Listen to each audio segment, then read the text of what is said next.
저 결혼하려고 해요. 아침 식탁에서 딸의 목소리가 울린다. 신문을 읽던 재벌 회장의 손이 멈춘다. 누구와? 정만호의 목소리는 차갑다. 택배 기사예요. 그 말이 떨어지는 순간 숟가락이 공중에서 멈춘다. 정만호의 얼굴이 변한다. 재벌의 딸이 택배 기사와? 정신이 나갔나? 반세기를 지배해온 자의 자존심이 처음으로 흔들리는 순간 딸을 향한 사랑도 신분에 대한 집착도 얽혀있는 이 순간이 모든 비극의 시작이다. 오늘의 사연을 시작하기 전에 무료로 누를 수 있는 구독과 좋아요 눌러주시면 오늘 하루 행복이 찾아올 거예요. 그럼 오늘의 사연 시작합니다. 서울 강남의 대저택. 담장을 넘어서면 한강이 보였다. 분수에서는 항상 물이 흐르고 정원의 가로수들은 계절을 타고 색을 바꿨다. 하지만 이 집 안에서는 모든 계절이 같았다. 항상 일정한 온도, 항상 일정한 향기, 항상 일정한 침묵. 돈이 만들어낸 진공 상태. 정만호는 아침 7시 반에 눈을 떴다. 반세기를 같은 시간에 깨어난 사람. 시계가 필요 없었다. 그의 몸이 시계였다. 75살의 정만호는 욕실에서 거울 앞에 섰다. 피부는 팽팽했다. 피부 관리를 위해 한 달에 1,000만 원을 썼다.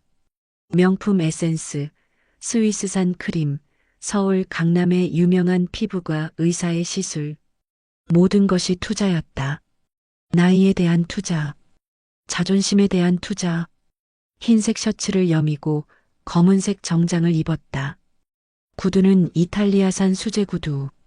손목시계는 스위스 명품. 모든 것이 완벽했다. 하지만 그 무엇보다도 그의 눈빛이 완벽했다. 그 눈빛은 반세기를 돈으로 살아온 자만이 가질 수 있는 것이었다. 예리함, 냉정함, 절대 흐려지지 않는 눈빛, 사냥감을 노리는 매의 눈빛. 아침 식탁은 검은 대리석으로 만들어졌다. 중앙에는 은색 촛대가 놓여 있었지만 정만호는 촛불을 켤 생각을 한 번도 하지 않았다. 촛불은 낭만을 위한 것인데 정만호는 낭만 따위를 필요로 하지 않았다. 그는 질서를 필요로 했다. 신문이 식탁 옆에 놓여 있었다. 오늘 아침도 어제와 같았다. 정만호는 은수저로 스크램블 에그를 떠먹으면서 신문을 펼쳤다. 증시 기사, 부동산 뉴스, 정치 섹션. 그의 눈은 빠르게 움직였다. 숫자들을 쫓았다. 주식 지수, 부동산 가격, 정치인들의 영향력. 정만호에게 세상은 숫자로만 이루어져 있었다. 숫자가 진실이었고 숫자가 현실이었으며 숫자가 인간의 가치를 결정했다. 그것이 그의 인생 철학이었다. 돈이 인격이다. 반세기 동안 그는 이 원칙을 단 한 번도 의심하지 않았다. 돈이 많은 사람은 좋은 사람이고 돈이 없는 사람은 문제가 있는 사람이었다. 신분이 높은 사람은 가치 있는 사람이고 신분이 낮은 사람은 하찮은 사람이었다. 그것이 정만호가 본 세상의 전부였다. 그리고 그것이 정만호를 정만호로 만들었다. 그때 발소리가 들렸다. 검은색 원피스를 입은 정유진. 정만호의 외동딸이었다. 36살. 명문대 대학원을 졸업한 지적인 여성. 글로벌 회사의 중간 관리자. 하지만 그 지적함마저도 정만호 앞에서는 위축되었다. 유전자의 힘이었다. 아버지가 만들어 놓은 분위기 앞에서는 누구도 자신감을 잃었다. 정유진은 아버지 맞은편에 앉았다. 신경이 곤두서 있었다. 손가락이 떨렸다. 그 손가락의 떨림을 정만호는 놓치지 않았다. 아버지, 저 결혼하려고 해요. 정만호는 신문을 천천히 내렸다. 그의 눈이 딸을 향했다. 칼날 같은 눈빛. 누구와? 회사에서 만난 사람이에요. 정말 좋은 사람이에요. 좋은 사람. 그 표현이 정만호의 미간을 모았다. 좋은 사람이라는 표현은 구체적이지 않았다. 구체성 없는 표현은 거짓의 신호였다. 이름은 김도윤이에요. 정만호의 얼굴이 약간 구겨졌다. 김도윤. 흔한 이름이었다. 너무 흔했다. 서울의 어느 골목에서든 찾을 수 있는 이름. 특별함이 없는 이름. 직책은? 정유진의 목소리가 떨렸다. 그 떨림이 정만호에게는 신호였다. 무언가 숨기는 게 있다는 신호. 무언가 아버지가 싫어할 거라고 예상하는 신호.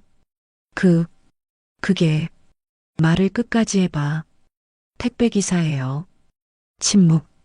그 침묵은 마치 시간이 멈춘 것 같았다. 시계는 계속 움직이고 있었지만 시간은 멈춘 듯 했다. 정만호의 입가가 살짝 올라갔다. 웃음도 아니고 분노도 아닌 뭔가 다른 표정으로 절망적인 미소 같은 것. 택배기사? 네.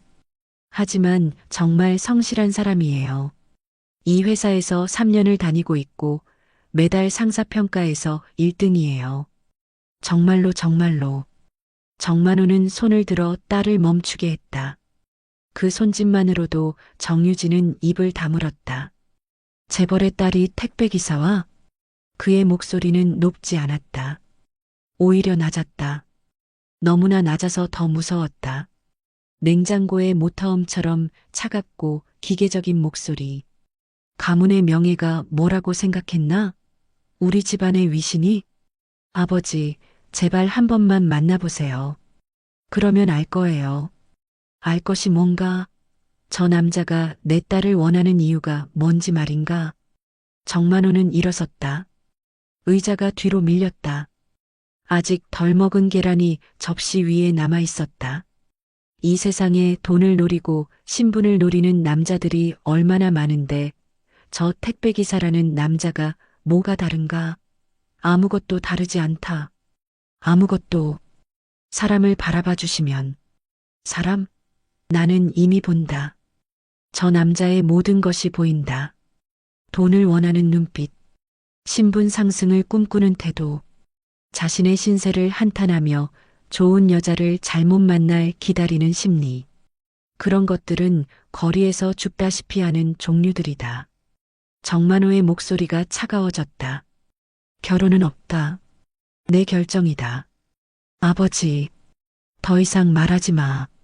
정만호는 식탁을 떠났다. 그의 발걸음은 빨랐다. 마치 이미 무언가를 시작하려고 하는 자의 발걸음처럼. 그날 밤 정만호는 서재에 앉아 생각에 잠겼다.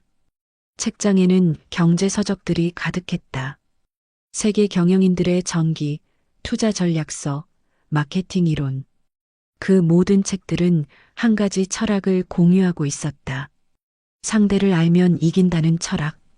반세기를 재벌로 살면서 그가 터득한 것이 하나 있었다면 그것은 사람을 보는 능력이었다. 조사 기술, 판단 기술, 사람을 꿰뚫어 보는 기술. 그 기술로 정만호는 수천 명의 직원을 선별했고 수백 개의 프로젝트를 평가했으며 수십 개의 회사를 인수했다. 그리고 단 한 번도 실패하지 않았다. 정만호는 눈을 감았다. 저 남자가 정말 어떤 인간인지 내가 직접 알아봐야겠다. 그리고 그 남자의 정체를 드러내야 한다. 정만호의 눈이 열렸다. 포식자의 눈빛이었다. 마치 이미 사냥을 시작한 자의 눈빛처럼.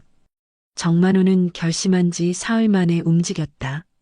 거울 앞에 섰을 때 그는 자신을 인식하지 못했다. 낡은 회색 옷, 해진 모자, 얼굴에는 인위적으로 그려낸 피로가 묻어났다. 재벌 회장은 사라졌다. 남은 건 거리의 노인이었다. 정만호는 비서에게 지시를 내렸다. 정만호가 며칠 출장 간다고 회사에 알리라는 지시였다. 아무도 의심하지 않았다. 정만호는 비서에게 그 수준의 믿음을 받고 있었다. 강남역 근처의 오래된 인력소개소. 정만호는 그곳에 문을 밀고 들어갔다. 낡은 구두창, 담배 냄새, 벽에는 구인 광고가 붙어 있었다. 창고 일용직, 배송원 보조, 청소 인력. 얼굴을 들지 않고 찾아보던 인력 소개소 아주머니가 정만호를 봤다. 어르신, 뭘 찾으세요? 물류창고 일이 있나요? 있고 말고. 요즘 여름이라 바빠 죽겠대. 어르신 건강 괜찮으신가요? 괜찮습니다. 아주머니는 정만호를 흘깃봤다. 뭔가 이상했다. 하지만 돈이 필요한 사람이 많은 세상에서 그런 질문을 하는 건 사치였다. 서울 외곽에 큰 물류창고가 있어요. 거기서 계절 일손이 필요하대요. 주 5일 하루에 10만 원. 괜찮으세요? 정만호는 고개를 끄덕였다. 그럼 이거 작성하세요. 종이 한 장이 건네졌다. 이름, 생년월일, 연락처. 정만호는 박준환이라고 썼다. 재벌이 아닌 누군가가 되기로 결심했기 때문이었다. 물류창고는 서울 외곽주택가 너머에 있었다. 거대한 회색 건물. 포장박스가 수천 개 쌓여 있었다. 건물 옆에는 배송 차량들이 줄 지어 있었다. 그리고 그 안에는 배송원들과 청소 인력들이 분주히 움직이고 있었다. 정만호는 물류창고의 관리자 사무실로 들어갔다. 35살쯤 되는 과장이 정만호를 맞았다. 박준환 어르신이세요? 반갑습니다. 오늘부터 청소팀에서 일해 주실 거네요. 네, 부탁합니다. 정만호의 목소리는 변했다. 할아버지의 목소리였다. 낮고 구부러진 목소리. 첫날 아침 정만호는 빗자루를 들었다. 반세기 만에 처음 들어본 물건이었다. 팔이 아팠다. 요통이 올라왔다. 척추가 쑤셨다. 하지만 그는 계속했다. 이것이 연기였으니까. 그리고 연기는 완벽해야 했다. 정만호는 창고의 구석구석을 청소했다. 박스 사이를 쓸었다. 먼지를 닦았다. 청소팀의 다른 인력들은 정만호를 거의 신경 쓰지 않았다. 나이 먹은 사람들은 직업 교환기 정도로 취급받았다. 일하고 돈 받고 사라질 사람들. 그 정도였다. 그리고 그때였다. 정만호는 도윤을 봤다. 김도윤은 물류창고의 배송원이었다. 30대 초반. 검정색 유니폼을 입고 있었다. 인상은 순박했다. 하지만 정만호는 순박함을 믿지 않았다. 순박함은 사기의 시작이었다. 순박함은 신분 상승을 노리는 남자의 무기였다. 정만호는 의도적으로 도윤과 같은 시간대에 일하도록 조정했다. 그리고 도윤을 관찰했다. 포식자가 먹이를 지켜보듯이. 며칠이 지났다. 정만호는 도윤의 행동을 기록했다. 아침 8시에 정확히 출근. 상사에게 인사를 먼저 함. 동료들과 인사를 나눔. 먼저 일하는 자들의 짐을 옮기는 것을 도움.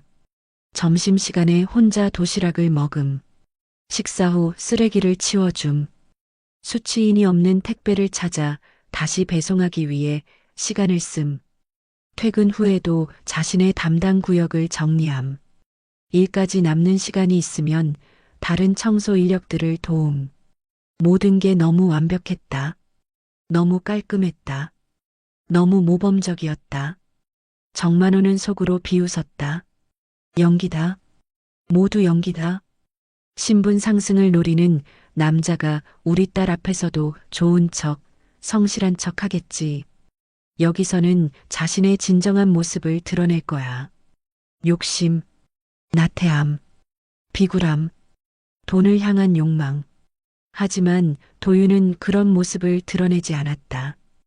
오히려 며칠이 지날수록 도윤은 더욱 성실해 보였다.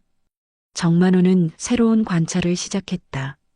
도윤이 누구와 말을 하는지, 어떤 표정으로 말하는지, 누가 도윤을 찾아오는지, 도윤의 휴대폰은 얼마나 자주 울리는지. 일주일이 지났을 때였다. 정만호는 의도적으로 실수를 했다. 손에 든 청소용 도구를 떨어뜨렸다. 그리고 허리가 아픈 척했다. 실제로 허리는 아팠지만 도윤의 반응을 보기 위한 연기이기도 했다. 어르신, 괜찮으세요? 도윤이 달려왔다. 정만호는 놀랐다. 이 정도로 빨리 반응한다는 게 조금 괜찮지 않네요. 여기 앉아 계세요. 제가 도와드릴게요. 도윤이 정만호를 의자에 앉혔다. 그리고 떨어진 물건들을 정리하기 시작했다. 한 번도 불평하지 않고, 한 번도 한숨을 쉬지 않고, 정만호는 도윤의 손을 봤다. 손에는 상처가 많았다. 하지만 그 손들은 따뜻했다. 체온이 있었다. 괜찮으세요? 도윤이 정만호를 바라봤다. 그 눈에는 진정한 걱정이 있었다. 거짓이 아닌 진정한 걱정. 네, 고마워요. 정만호는 그렇게 말할 수밖에 없었다. 그 밤 정만호는 대저택으로 돌아갔다. 옷을 벗었다. 거울 앞에 섰을 때 그는 또 다른 자신을 봤다. 정만호가 아닌 누군가. 혼란스러운 누군가. 정만호는 침대에 누웠다. 천장을 봤다. 그의 머릿속에는 도윤의 따뜻한 손이 맴돌고 있었다. 저 남자, 정말 그렇게 간단한 남자인가? 정만호는 생각했다. 하지만 그는 아직 결론을 내리지 않았다. 아직 확인해야 할 게 많았다. 돈을 향한 욕심을 시험해 봐야 했다. 위기 속에서의 선택을 봐야 했다. 아직 시험은 끝나지 않았다. 이제 시작이었다. 정만호는 눈을 감았다. 하지만 잠은 오지 않았다. 정만호는 이날을 위해 준비했다. 아침 6시에 대저택의 금고를 열었다. 현금 500만 원이 보관되어 있었다. 정만호는 그중 50만 원을 꺼냈다. 새 지폐들, 반듯하게 정렬된 지폐들. 돈은 진실이었다. 돈은 인간의 본성을 드러냈다. 정만호는 50만 원을 하얀 봉투에 넣었다. 그리고 그것을 주머니에 집어넣었다. 거울 앞에 섰을 때 그는 여전히 박준환이었다. 낡은 옷, 해진 모자. 하지만 눈빛은 여전히 사냥꾼의 눈빛이었다. 물류창고에 도착했을 때는 아침 7시 반이었다. 다른 청소 인력들보다 먼저 도착했다. 창고는 여전히 조용했다. 몇몇 배송원들이 하루를 준비하고 있었다. 그 중에 도윤이 있었다. 도윤은 배송 박스를 정렬하고 있었다. 자신의 담당 구역을 넘어서까지 정리하고 있었다. 누가 시키지 않아도, 누구도 보지 않아도, 저 남자, 정말 저렇게 일관적인가? 정만호는 생각했다. 하지만 이것은 추측일 뿐이었다. 추측은 증거가 아니었다. 정만호는 증거를 원했다. 정만호는 자신의 청소 구역으로 돌아갔다. 창고의 구석을 쓸었다. 박스 사이에 먼지를 닦았다. 몸은 일하고 있었지만 머릿속은 계획으로 가득했다. 점심시간은 오후 12시였다. 정만호는 점심시간이 되기 전부터 배송구역 근처로 이동했다. 도윤이 자주 지나가는 길, 도윤이 자주 서 있는 자리. 정만호는 거기를 알고 있었다. 일주일 동안 도윤을 관찰했으니까. 점심시간이 되자 배송원들이 점심을 먹기 위해 분산됐다. 도윤도 자신의 점심 도시락을 꺼냈다. 항상 혼자 먹었다. 누구와도 어울리려 하지 않았다. 하지만 누가 말을 걸면 친절했다. 그것도 정만호가 관찰한 사실이었다. 정만호는 의도적으로 도윤이 자주 서 있는 복도로 향했다. 그리고 의도적으로 앞이 보이지 않는 척했다. 의도적으로 비틀거렸다. 그리고 주머니에서 봉투를 떨어뜨렸다. 봉투가 바닥에 떨어지는 소리가 났다. 도윤은 즉시 고개를 들었다. 그리고 봉투를 봤다. 흰 봉투. 봉투 옆에는 정만호가 서 있었다. 도윤은 봉투를 집어들었다. 무겁다는 생각이 들었을 거였다. 지폐의 무게였다. 도윤은 봉투를 열어보지 않았다. 단순히 정만호에게 건넸다. 어르신, 이거 떨어뜨리셨어요. 정만호는 봉투를 받았다. 그리고 의도적으로 안을 확인했다. 50만 원이 들어있는 것을 확인했다. 그리고 도윤을 바라봤다. 고맙네. 잃어버리시면 큰일 날 뻔했어요. 도윤의 목소리는 순박했다. 진심이 담긴 말이었다. 정만호는 그것을 느낄 수 있었다. 하지만 느낄 수 있다는 것과 믿는 것은 다른 문제였다. 정만호는 봉투를 도윤에게 다시 건넸다. 자네 가져. 도윤은 고개를 저었다. 아니에요. 그건 어르신 거잖아요. 내 물건이 아니자는가. 줍는 보상으로 받아. 정만호의 목소리는 낮았지만 단호했다. 재벌 회장의 목소리가 순간 나왔다. 하지만 정만호는 곧 자신을 통제했다. 목소리를 다시 할아버지의 톤으로 낮췄다. 괜찮습니다. 저는 필요 없어요. 왜? 돈을 싫어하나? 정만호의 질문은 날카로웠다. 표면적으로는 할아버지의 질문이었지만 내면적으로는 재벌 회장의 신문이었다. 도윤은 한번 잠시 정만호를 바라봤다. 그 눈빛에는 무언가 있었다. 깨달음 같은 것. 어르신, 저한테 시험하지 마세요. 정만호의 눈이 커졌다. 도윤이 자신을 알아챘다는 뜻이었다. 도윤은 계속했다. 돈이 필요한 사람이면 집어들었을 거예요. 근데 어르신은 일부러 떨어뜨렸어요. 저랑 며칠을 함께 했는데 느껴져요. 어르신은 보통 할아버지가 아니세요. 정만호는 아무 말도 하지 못했다. 처음으로 아무 말도 할 수 없었다. 도윤은 부드럽게 말을 이었다. 그래도 괜찮습니다. 뭘 시험하시든 상관없어요. 저는 정직하게 벌어야 제 밥맛이 납니다. 그게 저의 원칙이거든요. 도움이 필요하시면 말씀해 주세요. 돈 때문이 아니라 사람이니까요. 도윤은 미소를 지었다. 순박한 미소. 하지만 그 미소 속에는 강함이 있었다. 타협하지 않는 강함. 정만호는 봉투를 다시 주머니에 집어넣었다. 그리고 도윤을 바라봤다. 정만호의 미간이 살짝 흔들렸다. 말은 번지르르 하군. 정만호는 생각했다. 도윤의 말이 너무 깔끔했다. 너무 적절했다. 마치 준비된 말처럼. 마치 영화 대사처럼. 하지만 도윤의 눈빛은 거짓이 아니었다. 도윤의 목소리에는 연기의 흔적이 없었다. 정만호는 도윤을 지나쳤다. 그리고 물류창고의 구석으로 향했다. 혼자가 되고 싶었다. 생각을 정리하고 싶었다. 도윤은 정만호를 알아챘다. 정만호가 시험한다는 것을 알아챘다. 그런데도 받지 않았다. 돈을 욕망하지 않았다. 그렇다면 저 남자는 정말로 좋은 사람인가? 정만호는 생각했다. 하지만 한 번의 시험으로는 충분하지 않았다. 한 번의 거절로는 확신할 수 없었다. 정만호는 다음 시험을 준비하기 시작했다. 이번엔 돈이 아닌 다른 것을 시험해야 했다.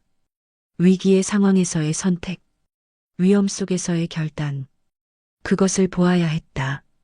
정만호의 눈이 다시 사냥꾼의 눈으로 돌아왔다. 사흘이 더 지났다. 정만호는 여전히 물류창고에 나타났다. 아무도 의심하지 않았다. 일용직 청소 인력은 하루하루가 중요할 뿐 그 이상의 것은 없었다. 정만호는 계속해서 도윤을 관찰했다. 도윤은 여전했다. 성실했다. 정직했다. 매일 같은 시간에 출근하고 매일 같은 성실함으로 일했다. 하지만 정만호는 아직 의심했다. 한 번의 거절은 증거가 아니었다. 누군가 지켜보고 있다는 걸 알면서도 연기할 수 있는 게 인간이었다. 정만호는 다음 시험을 준비했다. 이번엔 돈이 아니었다. 이번엔 더 근본적인 것을 시험해야 했다. 위기의 순간에서의 선택. 자신의 목숨과 남의 목숨 사이에서의 결단. 그것을 보아야 했다. 날씨가 나빠졌다. 수요일 오전. 하늘은 회색이었다. 기상청은 오후에 폭우가 올 거라고 했다. 정만호는 날씨 예보를 확인하고 미소를 지었다. 창고의 천장은 오래되었다. 10년 전에 지어진 건물. 유지보수는 최소한으로만 했다. 몇 개월 전부터 천장의 한 모서리에서 물이 새기 시작했다. 관리자는 언젠가 수리하겠다고 말했지만 언제나 언젠가는 오지 않았다. 정만호는 창고 관리자를 찾아갔다. 저 천장 파이프 위험하지 않나요? 관리자는 천장을 바라봤다. 네, 알고는 있는데 예산이 없어서요. 곧 수리하겠습니다. 정만호는 고개를 끄덕였다. 그리고 생각했다. 곧은 오늘이 아니다. 오후가 되자 하늘이 어두워졌다. 빗소리가 창고의 철제 지붕을 때렸다. 청소음과 배송음 사이로 빗소리가 들렸다. 정만호는 천장을 올려다봤다. 물이 더 많이 새기 시작했다. 정만호는 의도적으로 천장 파이프 바로 아래 구역으로 이동했다. 그곳에서 청소를 시작했다. 떨어지는 물들. 물이 고이기 시작했다. 정만호는 그곳에서 계속 일했다. 도윤은 배송 물품을 정렬하고 있었다. 정만호가 천장 아래에 있다는 것을 알 수 없었다. 정만호는 그 사실을 알고 있었다. 비가 더 세게 내렸다. 창고 천장이 위험할 수 있습니다. 청소팀의 팀장이 외쳤다. 정만호는 천장을 바라봤다. 파이프가 흔들렸다. 분명 흔들렸다. 저 위치에서 나가세요. 팀장이 정만호를 향해 외쳤다. 하지만 정만호는 움직이지 않았다. 오로지 하늘을 봤다. 파이프의 결합 부분이 떨어져 나가기 시작했다. 그 순간이었다. 도윤이 달려왔다. 정만호의 몸이 보였을 때 도윤은 생각하지 않았다. 단순히 달려왔다. 그리고 정만호를 밀쳤다. 어르신. 거대한 파이프와 연결된 철제 구조물이 정만호가 서 있던 자리에 떨어졌다. 그 소리는 천둥 같았다. 먼지가 일어났다. 물이 튀었다. 그리고 침묵. 정만호는 땅에 누워 있었다. 도윤이 밀쳐낸 덕분이었다. 정만호는 살아 있었다. 하지만 도윤은 아니었다. 도윤은 파이프와 정면으로 맞았다. 팔이 파이프 아래로 눌렸다. 창고의 모든 사람들이 외쳤다. 누군가 119에 신고했다. 누군가 관리자를 찾아갔다. 정만호는 일어났다. 천천히. 도윤은 바닥에 누워 있었다. 오른팔이 피를 흘렸다. 팔뚝에서 피가 흘렀다. 하지만 도윤의 얼굴에는 고통보다는 다른 감정이 있었다. 걱정이었다. 어르신, 다치셨나요? 도윤이 물었다. 자신의 팔은 피를 흘리고 있는데 도윤은 정만호를 걱정했다. 정만호는 아무 말도 하지 못했다. 괜찮으세요? 제가 괜찮으니까. 도윤은 미소를 지었다. 고통 속에서도 미소를 지었다. 정만호는 무릎을 꿇었다. 도윤의 옆에 무릎을 꿇고 앉았다. 왜 했나? 왜 나 같은 늙은이 때문에? 정만호의 목소리는 떨렸다. 반세기 동안 처음으로 떨렸다. 도윤은 천천히 정만호를 바라봤다. 그리고 말했다. 사람이니까요. 뭐라고? 신분이 뭐든 나이가 뭐든 돈이 뭐든 다 같은 사람이잖아요. 어르신도 사람이고 저도 사람이고 사람은 서로 구해줘야 하는 거 아닌가요? 정만호는 아무 대답도 하지 못했다. 가슴이 쿵쾅거렸다. 심장이 낯설게 뛰었다. 반세기 동안 느껴본 적 없는 감정이 올라왔다. 구급차가 도착했다. 119 대원들이 도윤을 들것에 실었다. 도윤의 팔은 응급처치가 되고 있었다. 뼈가 부러진 것 같았다. 정만호는 따라갔다. 병원에서 의사는 말했다. 팔뚝 골절 정도가 심했다. 수술이 필요했다. 회복에는 2달이 걸릴 거라고. 정만호는 창밖을 봤다. 여전히 비가 내리고 있었다. 하지만 이제 그 비는 다르게 보였다. 밤이 깊었다. 정만호는 병실을 나갔다. 그리고 의사를 찾아갔다. 모든 의료비는 제가 내겠습니다. 최고의 의료진을 배치해 주십시오. 의사는 놀랐다. 마치 거지 같은 노인이 갑자기 다른 사람이 된 것처럼. 정만호는 말했다. 그리고 현금을 건넸다. 그 밤 정만호는 병실 밖에 앉아 있었다. 천장을 보고 있었다. 저 남자는 정말로 좋은 사람이었다. 정만호는 생각했다. 하지만 그것만으로는 충분하지 않았다. 정만호는 아직도 의심했다. 의심하는 것이 본능이었으니까. 저 남자가 정말 유진이를 사랑하는지 그것을 확인해야 한다. 정만호는 눈을 감았다. 하지만 2시간을 셀 때까지 잠은 오지 않았다. 병원의 백색 천장. 도윤은 침대에 누워 있었다. 팔은 깁스로 감싸져 있었다. 의사는 말했다.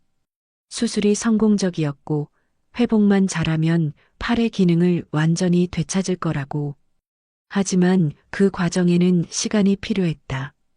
도윤은 천장을 바라봤다. 창 밖으로는 서울의 날씨가 맑아지고 있었다. 비는 그쳤고 해가 나왔다. 시간은 계속 흘렀다. 문이 열렸다. 도윤이 어떠냐? 낮고 차분한 목소리였다. 도윤은 고개를 돌렸다. 그리고 정만호를 봤다. 하지만 그 정만호는 도윤이 창고에서 본 할아버지가 아니었다. 정만호는 고급 검은색 정장을 입고 있었다. 구두는 이탈리아산 명품. 손목시계는 백금 밴드의 명품 시계. 얼굴에는 최고급 피부 관리의 흔적이 있었다. 하지만 무엇보다도 그 눈빛이 달랐다. 권력의 눈빛, 통제의 눈빛. 도윤은 이해했다. 어르신, 당신이 정유진 씨 아버지네요. 도윤은 물었다. 확인하는 톤이었다. 그렇다. 정만호는 의자를 당겨 도윤의 침대 옆에 앉았다. 움직임은 자연스러웠지만 그 안에는 긴장이 있었다. 내가 자네를 시험했다. 알겠지? 네, 알고 있었습니다. 도윤의 대답은 빨랐다. 정만호는 놀랐다. 언제부터? 처음 배웠을 때부터요. 정만호의 미간이 모아졌다. 도윤은 천천히 말을 이었다. 일용직 청소 인력이 그렇게 움직일 사람이 아니거든요. 저는 물류창고에서 배송원을 하면서 사람을 보는 법을 배웠습니다. 손가락의 움직임, 걷는 방식, 눈의 초점. 모든 게 뭔가 다르셨어요. 정만호는 도윤을 바라봤다. 그럼 왜 받아주지 않았나? 50만 원을. 받아야 할 이유가 없었으니까요. 도윤의 목소리는 평온했다. 거기에는 두려움이 없었다. 오히려 담담함이 있었다. 정만호가 다시 말했다. 내 딸이 자네를 좋아한다고 했다. 하지만 자네가 정말 유진이를 사랑하는지 알아야 했다. 그래서 시험했다. 알고 있었습니다. 그럼 왜 내가 창고에서 사고를 당할 때 날 구했나? 정만호의 질문은 날카로웠다. 시험의 답을 확인하는 질문이었다. 도윤은 정만호를 바라봤다. 그리고 말했다. 회장님을 보기 위해서입니다. 뭐라고? 유진 씨를 사랑하는 사람이라면 유진 씨의 아버지가 어떤 사람인지 알아야 하잖아요. 회장님이 그 자리에서 사고를 당하시면 저는 영원히 회장님을 알 수 없을 것 같았어요. 정만호는 아무 말도 하지 못했다. 도윤은 계속했다. 창고에서 만났을 때부터 저는 알았습니다. 회장님은 저를 시험하고 있다는 걸. 하지만 시험을 한다는 건 저를 평가하려는 거 아닌가요? 평가의 이유는 유진 씨 때문이겠죠. 그렇다면 회장님도 결국은 사람이고 사랑하는 딸을 지키려는 아버지였어요. 그래서 저는 회장님을 구했습니다. 시험 때문이 아니라 사람이니까요. 정만호는 침묵했다. 가슴의 한 지점이 뜨거워졌다. 도윤의 목소리가 더 낮아졌다. 지금 회장님의 눈빛을 보니 알겠어요. 회장님은 저를 시험하는 게 마지막이 아니었나 봅니다. 제가 시험을 통과했는지 아직도 확인하고 싶으신 거네요. 하지만 말씀드리고 싶습니다. 저는 시험을 통과하기 위해서가 아니라 유진 씨를 사랑하기 위해 이 모든 걸 했습니다. 회장님의 허락을 받기 위해서가 아니라 유진 씨의 행복을 위해 사는 사람입니다. 정만호의 손이 떨렸다. 도윤은 다시 말했다. 회장님은 반세기를 돈과 신분으로 사람을 판단하셨나 봅니다. 하지만 제가 보기엔 회장님 자신도 그 판단 기준 안에서 갇혀 계신 것 같습니다. 뭐라고 하는 건가? 유진 씨는 회장님의 딸이지만 동시에 한 명의 인간입니다. 유진 씨가 선택한 사람을 믿지 못하신다는 건 결국 유진 씨의 판단력을 믿지 못하신다는 뜻 아닌가요? 정만호는 일어났다. 의자가 뒤로 밀렸다. 그리고 창밖을 봤다. 서울의 풍경이 펼쳐져 있었다. 하지만 정만호의 눈에는 그것이 보이지 않았다. 도윤의 목소리가 계속 들렸다. 회장님이 저를 평가하신 건 좋습니다. 하지만 이제는 받아들일 때가 된 것 같습니다. 저는 택배기사입니다. 신분이 낮을 수도 있습니다. 돈이 없을 수도 있습니다. 하지만 저는 정직합니다. 그리고 유진 씨를 행복하게 만들 준비가 되어 있습니다. 정만호는 돌아섰다. 도윤의 얼굴을 봤다. 도윤의 눈에는 두려움이 없었다. 오직 진심만 있었다. 자네가 내 딸을 행복하게 할 수 있다는 확신이 있나? 확신이 없습니다. 도윤의 대답은 직설적이었다. 하지만 노력하겠습니다. 매일 날마다 그 확신을 만들기 위해 노력하겠습니다. 그게 사랑 아닌가요? 정만호의 눈빛이 흔들렸다. 반세기 동안 흔들리지 않던 눈빛이 처음으로 흔들렸다. 정만호는 침대 옆 의자에 다시 앉았다. 그리고 얼굴을 손으로 감쌌다. 내가 너무 많은 실수를 했나? 정만호의 목소리는 작았다. 할아버지의 목소리가 아니었다. 늙은 남자의 목소리였다. 약해진 남자의 목소리. 도윤은 말했다. 틀린 게 아니라 다를 뿐입니다. 정만호는 손을 내렸다. 그리고 도윤을 바라봤다. 자네가 정말로. 정만호의 입가가 떨렸다. 정말로 우리 딸을 사랑하는구나. 그 말이 나오는 순간 병실에 침묵이 내려앉았다. 깊은 침묵. 뭔가가 변하는 순간의 침묵. 정만호는 도윤의 손을 봤다. 깁스로 감싼 손. 자신을 구하기 위해 상처 입은 손. 정만호의 눈이 붉어졌다. 정만호는 병원을 나갔다. 해는 이미 저물고 있었다. 서울의 밤거리가 불을 밝히기 시작했다. 정만호는 차를 타지 않았다. 걸었다. 거리를 따라 걸었다. 마치 누군가를 찾아다니는 듯이. 대저택에 도착했을 때는 밤 9시였다. 집에 불들이 켜져 있었다. 집사가 정만호를 맞았다. 비서가 경황해했다. 회장이 며칠 동안 연락이 없었으니까. 하지만 정만호는 아무것도 설명하지 않았다. 그저 서재로 들어갔다. 서재의 문을 닫았다. 불을 켰다. 책장은 어제와 같았다. 경제 서적들, 투자 이론서, 성공의 법칙들, 모든 책이 한 가지를 말하고 있었다.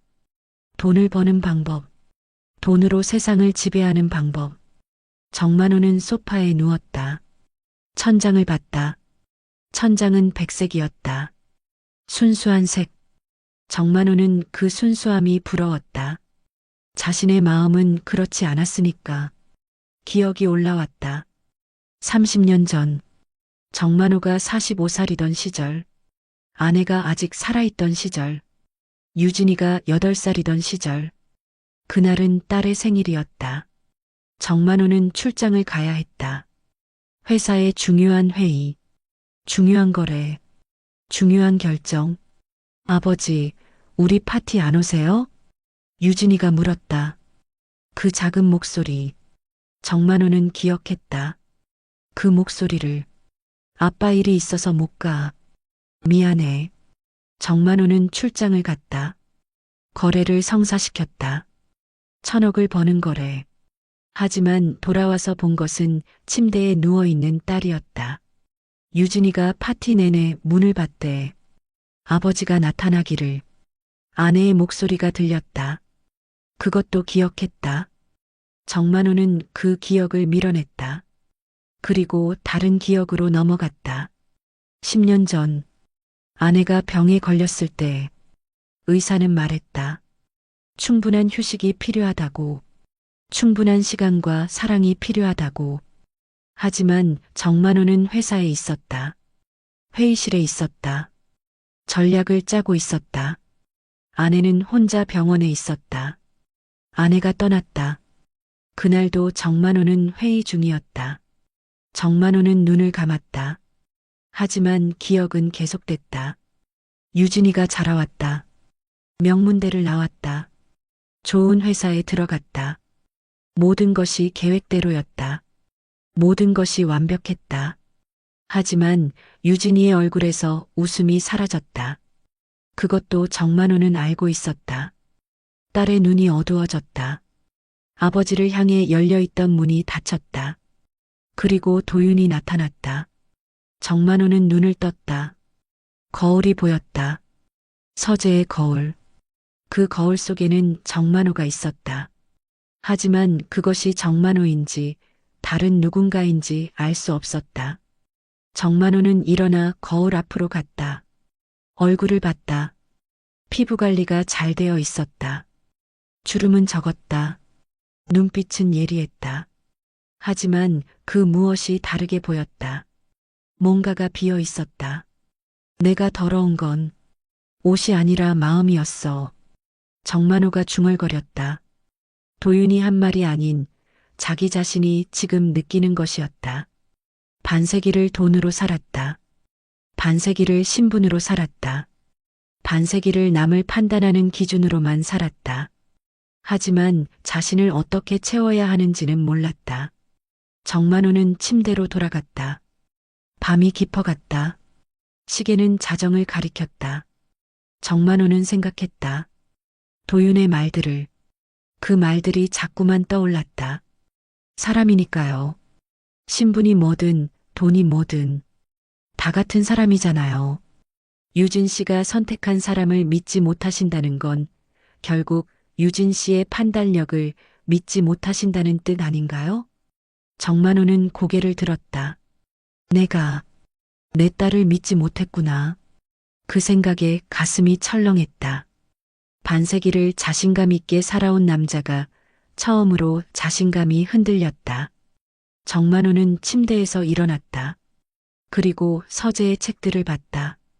경제 서적들, 투자 이론, 성공의 법칙, 모든 책이 그에게 말해왔던 것들. 하지만 그 어떤 책도 사랑을 말하지 않았다. 그 어떤 책도 용서를 말하지 않았다. 그 어떤 책도 변화를 말하지 않았다. 정만호는 한 권의 책을 집었다. 그리고 내려놨다. 그것도 아니었다. 정만호는 다시 침대에 누웠다. 천장을 봤다. 그리고 생각했다. 도윤이가 맞다. 나는 시험을 한 게 아니라 내 딸의 판단을 의심했다. 내 딸의 선택을 믿지 못했다. 정만호의 눈이 붉어지기 시작했다. 반세기 동안 흘리지 않은 눈물이 나오려고 했다. 하지만 정만호는 그것을 참았다. 습관이었다. 강한 자는 울지 않는다는 그 습관. 내가 잘못했다. 내가 너무나 많은 것을 잘못했다. 정만호의 중얼거림이 침실을 채웠다. 밤이 더 깊어갔다. 정만호는 결심했다. 그것도 반세기 만의 결심이었다. 돈을 버는 결심이 아닌 뭔가를 되돌리려는 결심. 정만호는 휴대폰을 집었다. 그리고 번호를 눌렀다. 유진이야, 아빠야. 목소리에는 떨림이 있었다. 아버지, 뭐 하세요? 이 시간에? 미안해. 정말 미안해. 너한테, 그리고 도윤이한테. 침묵이 있었다. 전화선 너머의 침묵. 아버지, 혹시 아파요? 유진이의 목소리에는 걱정이 있었다. 정만호는 그 걱정이 감사했다. 자신을 미워할 충분한 이유가 있으면서도 여전히 딸은 아버지를 걱정했다. 아니야. 아빠가 정신을 차렸어. 정만호는 말했다. 도윤이 좋은 사람이구나. 네, 아버지. 유진이의 목소리가 달라졌다. 희망이 담긴 목소리. 미안했어. 미안해, 정말. 그 말이 나오는 순간 정만호는 눈물을 흘렸다. 반세기 만의 눈물. 괜찮습니다, 아버지. 괜찮아요. 유진이도 울고 있었다. 통화가 끝났다. 정만호는 다시 천장을 봤다. 하지만 이제 천장이 다르게 보였다. 그것도 변화의 시작이었다. 며칠이 지났다. 서울의 유명한 호텔 연회장. 화려한 샹들리에가 천장에서 내려와 있었다. 백합과 장미로 장식된 무대. 하얀색과 은색으로 가득한 공간. 수백 명의 손님들이 자리를 차지하고 있었다. 서울의 상류층, 재벌과 정치인들, 유명한 연예인들, 모두가 정유진과 김도윤의 약혼식을 축하하기 위해 모였다. 정유진은 흰색 드레스를 입고 있었다. 그 드레스는 유럽의 유명한 디자이너가 만든 것이었다. 목걸이는 다이아몬드였다. 머리에는 티아라가 올려져 있었다. 그녀는 공주처럼 보였다. 하지만 그 어떤 치장보다도 그녀의 얼굴을 밝게 만든 것은 미소였다. 진정한 행복의 미소. 김도윤은 검정색 턱시도를 입고 있었다. 그의 팔은 아직 깁스 상태였다. 의사는 약혼식 참석을 권유했지만 도윤은 거절했다. 결국 정만호가 직접 의사를 찾아가 깁스를 풀어달라고 했다. 의료적으로는 위험했지만 인생에서는 중요한 순간이었다. 진행자가 무대로 올라갔다. 안녕하세요. 저는 오늘 정유진 신부와 김도윤 신랑의 약혼식을 진행하는 사회자입니다. 박수가 터져 나왔다. 예식이 진행됐다. 신부와 신랑이 무대에 올라왔다. 손을 잡았다. 그들의 눈빛에는 사랑만 있었다. 아, 정말 아름다운 한 쌍이네요. 이제 양가 가족분들의 축사를 듣겠습니다. 먼저 신부의 아버지이신 정만호 회장님 부탁드립니다. 진행자가 인사했다. 조용함. 그 조용함 속에서 모두의 시선이 정만호에게 쏠렸다. 정만호는 자리에서 일어났다. 그리고 천천히 무대로 향했다. 정만호는 검정색 양복을 입고 있었다. 흰 셔츠, 실크 넥타이, 완벽한 차림새. 하지만 그의 표정은 완벽하지 않았다. 무언가 흔들려 있었다. 정만호는 무대에 올라갔다. 마이크를 들었다. 손이 조금 떨렸다. 그것을 본 사람은 많지 않았다. 하지만 도윤은 봤다. 그리고 유진이도 봤다. 안녕하세요. 저는 정유진의 아버지 정만호입니다. 정만호의 목소리는 천천히 시작됐다. 반세기를 살아오면서 나는 많은 것을 배웠습니다. 돈을 버는 방법, 사업을 하는 방법, 사람을 판단하는 방법. 사람들이 귀를 기울였다. 재벌 회장의 말은 항상 의미가 있었다. 하지만 최근에 깨달았습니다. 내가 배운 모든 것이 틀렸을 수도 있다는 것을. 무언가가 달라졌다. 분위기가 변했다. 정만호는 한 번 멈췄다. 그리고 도윤을 바라봤다. 도윤은 정만호를 바라보고 있었다. 내 딸이 이 남자 김도윤을 선택했을 때 나는 반대했습니다. 신분이 낮다고 생각했습니다. 돈이 없다고 생각했습니다. 그래서 나는 그 남자를 시험했습니다. 청중이 술렁였다. 정신이 나간 소리처럼 들렸으니까. 나는 일용직 청소원으로 변장했습니다. 그리고 그 남자를 관찰했습니다. 돈을 흘려주고 그 남자의 반응을 봤습니다. 위기의 상황을 만들어서 그 남자의 선택을 받습니다. 정만호의 목소리가 떨렸다. 하지만 그 남자는 내가 기대했던 대로 무너지지 않았습니다. 오히려 나를 구했습니다. 자신의 몸을 던져서 정만호의 눈이 붉어지기 시작했다. 나는 깨달았습니다. 내가 시험한 게 아니라 내가 그 남자의 진심 앞에 무너진 거라는 걸. 진행자가 어떻게 해야 할지 몰라 서 있었다. 정만호는 마이크를 내려놨다. 그리고 천천히 무릎을 꿇었다.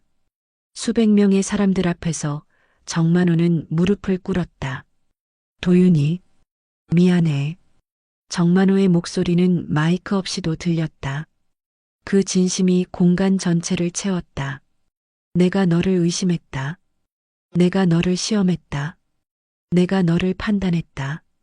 하지만 너는 그 모든 걸 받아주고 내 딸을 사랑해줬다. 정말 고마워. 도윤은 눈시울을 붉혔다. 정만호는 계속했다. 너는 나의 시험을 통과한 게 아니다. 나는 너의 진심 앞에 무너졌다. 그리고 다시 태어났다. 아버지로서, 한 명의 인간으로서. 정만호가 고개를 들었다. 이제부터 내가 너를 판단하지 않겠다. 내가 너를 믿겠다. 내 딸의 선택을 믿겠다. 그리고 너를 우리 가족의 일원으로 받아들이겠다. 도윤은 눈물을 흘렸다. 그리고 손을 내밀었다. 정만호는 그 손을 잡았다. 아버님으로 모시겠습니다. 도윤의 목소리가 울렸다. 정만호는 일어났다. 그리고 도윤을 안았다. 무대 위에서 수백 명의 사람들 앞에서 박수가 터져 나왔다. 처음에는 조용했다. 무슨 일이 일어나고 있는지 이해하지 못한 사람들의 침묵. 하지만 곧 박수는 물결이 되었다. 폭풍이 되었다. 모든 사람들이 일어섰다. 유진이도 울고 있었다. 행복의 눈물. 정만호는 도윤의 어깨에서 떨어져 나왔다. 그리고 유진이를 봤다. 미안해, 우리 딸. 아빠가 너를 오래 믿지 못했어. 이제부터는 달라질 거야. 유진이는 아버지를 안았다. 순간이 멈췄다. 마치 영원히 그 순간에 함축되어 있는 듯 했다. 진행자는 마이크를 들었다. 정말 감동적인 순간입니다. 이제 신랑도 한 말씀 부탁드립니다. 도윤은 무대로 올라갔다. 저는 말을 잘 못합니다. 청중이 웃었다. 하지만 한 가지 확실합니다. 정 회장님이 무릎을 꿇으셨을 때 저는 느꼈습니다. 이분도 저처럼 진심인 사람이라는 걸. 그래서 저는 이분을 아버님으로 모시겠다고 말할 수 있습니다. 도윤은 정만호를 바라봤다. 아버님, 고마합니다. 저도 아버님을 아버님으로 모시겠습니다. 정만호의 눈에서 눈물이 흘렀다. 예식이 계속됐다. 축배, 축사, 음식. 하지만 모두의 기억에 남은 것은 무대 위의 그 순간이었다. 재벌 회장이 무릎을 꿇고 눈물을 흘리던 그 순간. 밤이 깊어졌다. 예식장의 조명이 하나씩 꺼지고 있었다. 정만호는 도윤과 유진이 곁에 서 있었다. 아버지, 감사합니다. 정말 고마워요. 유진이가 말했다. 아빠가 미안해. 너를 오래 잘못 이해했어. 정만호가 대답했다. 이제 시작이에요, 아버지. 우리 함께 다시 시작해요. 유진이가 손을 내밀었다. 정만호는 그 손을 잡았다. 그리고 도윤의 손도 잡았다. 응, 우리 함께 행복해지자. 정만호가 말했다. 세 사람이 손을 맞잡았다. 변화의 시작을 축하하듯이.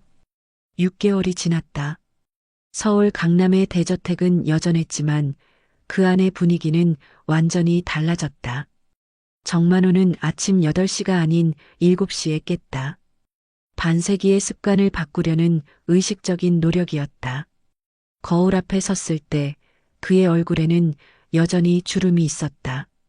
하지만 그 주름들이 이제는 다르게 느껴졌다. 시간이 새긴 흔적, 고통의 흔적이면서 동시에 성장의 흔적. 정만호는 아침 신문을 펼쳤다.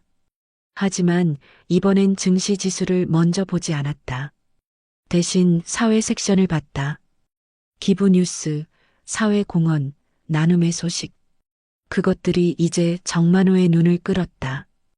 회장님, 아침 식사 준비됐습니다. 집사가 말했다. 정만호는 식탁으로 향했다. 식탁의 배치가 달라져 있었다.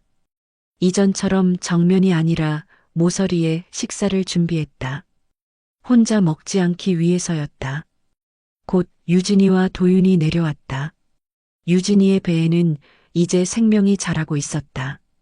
결혼 후 석 달이 지났고 임신을 확인한 지 2달이 지났다. 도윤은 유진이의 곁에서 그녀의 팔을 잡아줬다. 아버지, 좋은 아침입니다. 도윤이 인사했다.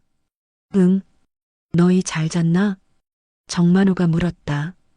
이전에 정만호는 이런 질문을 하지 않았다. 아침 인사는 형식적인 것일 뿐이었다. 하지만 이제 정만호의 질문에는 진정한 관심이 담겨 있었다. 네, 아버지. 오늘 병원 검진 날이에요. 유진이가 말했다. 아, 그래. 내가 같이 가겠다. 정만호가 대답했다. 아니에요, 아버지. 도윤이랑 다녀올게요. 유진이가 웃으며 말했다. 정만호는 미소를 지었다. 딸이 자신을 필요로 하지 않는다는 것이 이제는 기쁨이었다. 딸이 행복하다는 증거였으니까. 아침 식사가 끝나고 정만호는 회사로 향했다. 대한상사 본사. 반세기를 지배한 공간. 하지만 그 공간도 변하고 있었다. 로비의 분위기가 달라져 있었다. 이전에는 차갑고 엄숙했다. 거대한 재벌의 로비처럼. 하지만 이제는 따뜻했다. 벽에는 직원들의 사진이 붙어 있었다. 임금 인상, 복지 확대, 워라밸 추진에 대한 소식들. 그리고 가장 눈에 띄는 것은 기초수급자 후원재단 개설이라는 기사였다. 정만호는 사무실로 올라갔다. 자신의 책상 옆에는 새로운 책상이 생겨 있었다. 도윤이 앉을 책상이었다. 도윤은 이제 사회공헌팀의 본부장이었다. 정만호가 새로 만든 부서였다. 도윤은 이미 사무실에 와 있었다. 팔은 이제 완전히 나았다. 재활치료를 거쳐 일상생활에는 아무 지장이 없었다. 도윤은 서류를 정렬하고 있었다. 도윤이 왔네. 정만호가 인사했다. 아버지, 안녕하세요. 오늘 오전에 기초수급자 센터에서 담당자가 와요. 프로젝트 진행 상황을 보고하려고. 도윤이 말했다. 좋아. 잘 진행되고 있나? 네. 지난달에 200가구를 지원했고, 이번 달에는 300가구 이상을 목표로 하고 있습니다. 회장님의 지시대로 신청 절차를 간편하게 해놓으니 많은 분들이 신청하고 계세요. 도윤의 목소리는 밝았다. 진정한 일에 몸담은 자의 밝음. 정만호는 도윤의 얼굴을 봤다. 잘하고 있다. 정말 잘하고 있어. 정만호가 말했다. 도윤은 미소를 지었다. 시간이 흘렀다. 오후가 되자 정만호는 회의실로 향했다. 경영진 회의, 분기별 보고 회의. 이전에는 이 회의에서 이익만을 말했다. 매출액, 순이익, 이익률. 숫자들만 오갔다. 하지만 이제는 달랐다. 이번 분기 영업이익은 전분기 대비 5% 감소했습니다. 부사장이 보고했다. 예전이라면 정만호는 곧바로 지시를 내렸을 것이다. 비용 절감, 인원 감축, 효율성 극대화. 하지만 정만호는 다르게 물었다. 감소 이유가 뭔가? 직원 복지 비용 증가와 기초수급자 지원금 때문입니다. 회장님 지시대로 임금을 올리고 복지를 확대하다 보니. 그러니까 좋은 거네. 우리 직원들이 더 행복해졌다는 뜻이잖아. 정만호가 말했다. 회의실에는 조용함이 감돌았다. 회장의 이 같은 태도는 처음이었다. 직원들의 이직률이 얼마나 되나? 정만호가 다시 물었다. 지난해보다 80% 감소했습니다. 직원 만족도도 역대 최고치입니다. 그럼 좋은 거다. 이익이 50% 떨어져도 직원들이 행복하고 남아있다면 그게 진짜 성공이 아닌가? 우리 회사는 이제부터 인간 중심 기업이다. 돈 중심이 아니라 이 방향으로 계속 나아가자. 정만호의 목소리는 단호했다. 회의가 끝났다. 저녁이 되자 정만호는 물류창고를 다시 찾았다. 6개월 만이었다. 그 창고는 여전했다. 포장박스, 배송원들, 청소 인력. 하지만 무언가는 달라져 있었다. 천장의 파이프는 새 것으로 교체되어 있었다. 환기 시스템도 나아졌다. 휴게실도 새롭게 꾸며져 있었다. 정만호는 창고의 청소팀을 찾아갔다.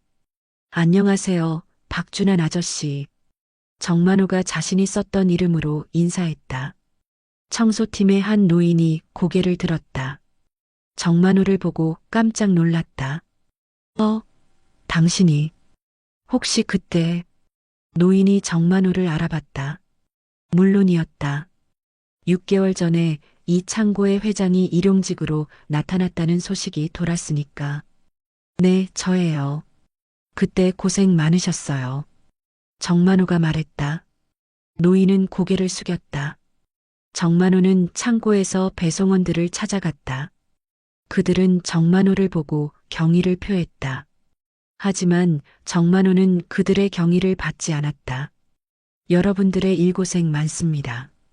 앞으로도 좋은 환경에서 일할 수 있도록 회사에서 최선을 다하겠습니다. 정만호가 말했다. 배송원들은 고개를 끄덕였다. 정만호는 다시 대저택으로 돌아왔다. 밤 10시 거실의 소파에 앉은 정만호는 유진이와 도윤을 봤다. 둘은 소파에서 손을 맞잡고 있었다. 유진이의 배는 더 불러 있었다. 생명이 자라고 있는 배.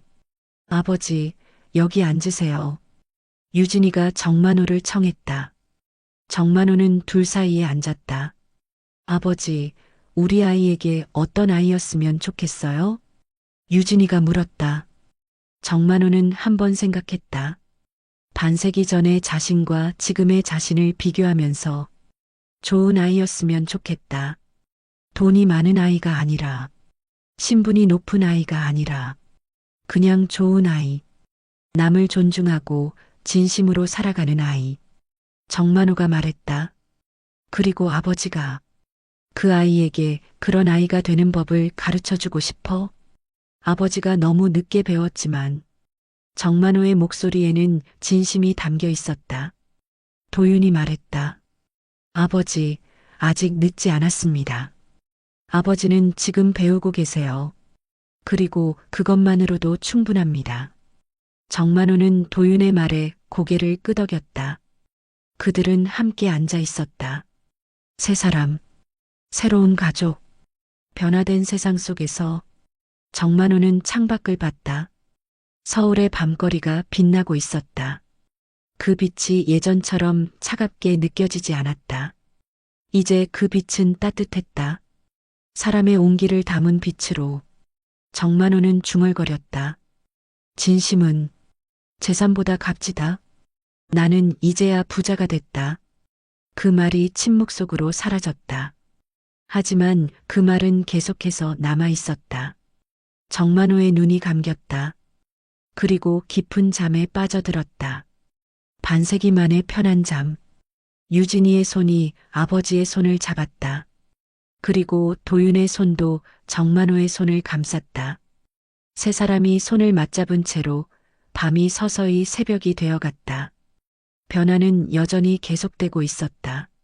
정만호라는 한 명의 인간 안에서, 그리고 그를 사랑하는 사람들의 마음 속에서 시간은 멈추지 않았다. 하지만 이번엔 시간이 가져오는 것이 파괴가 아닌 성장이었다. 무릎을 꿇음으로써 얻은 성장, 진심 앞에서 무너짐으로써 얻은 새로운 삶. 그것이 정만호의 이야기였다. 그것이 모두의 이야기였다. 사람을 시험하려던 회장은 결국 자신이 진심의 시험대 위에 서 있었다는 걸 깨달았습니다. 우린 종종 믿기 전에 확인부터 하려 하지만 진심은 확인이 아니라 느끼는 것으로 증명됩니다. 돈이 인격이던 세상에서 한 청년의 마음이 한 노인의 인생을 바꿔놓았죠. 오늘의 이야기가 누군가의 진심을 믿어보는 용기가 되길 바랍니다. 구독과 좋아요는 황혼 실화 탐사대에 큰 힘이 됩니다. 시청해주셔서 감사합니다.